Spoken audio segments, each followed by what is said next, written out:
Hey, this is Christoph with Carbon A-List, and today we're going to learn about thorium. Greetings, everyone. It's Maggie Hanna here. I'm an innovation and technology scout and coach for the energy transition that we're currently in. So what is thorium? It's an element like carbon or uranium. It is mildly radioactive. If you had a marble-sized ball in your hand of thorium, it would supply you with more than the energy you could use your whole life from birth to death. The first one that was built was back in the 60s by the Oak Ridge National Labs.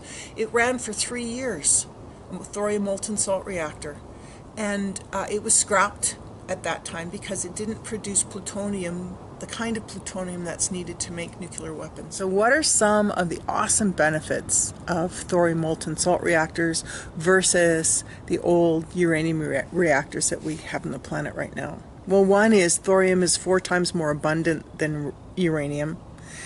We can use this molten salt coolant versus a water coolant, which is way safer. They run at atmospheric pressure instead of at high pressure, so they don't blow out.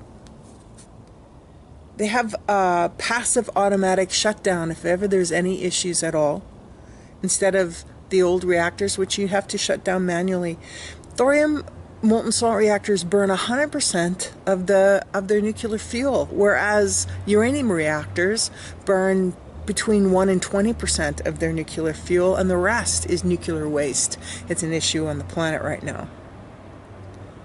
The radioactive waste that comes out of a thorium molten salt reactor is very small in amount, and it goes through 10 half-lives in 300 years. That's the number of half-lives it takes to get back to background radiation.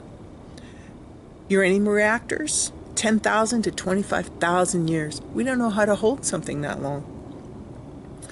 Thorium molten salt reactors have no proliferation risk. You can't make nuclear weapons out of anything that comes out of them. And they're cheaper to build. Simpler, cheaper. I would live next to a thorium molten salt reactor. I would not live next to a uranium reactor. Also, they can melt down. They have a solid fuel pellets, which can melt down and can become out of control. Whereas thorium molten salt reactors can't. They're already molten and they don't melt down.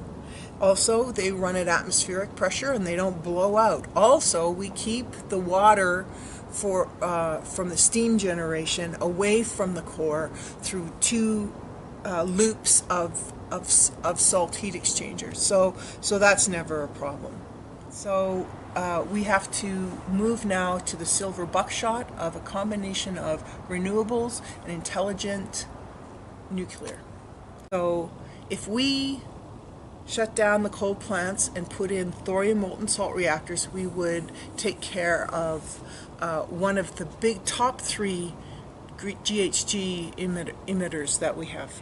And we need to do this as stewardship for the next 100 generations, and also for all of our relations. So thanks for listening.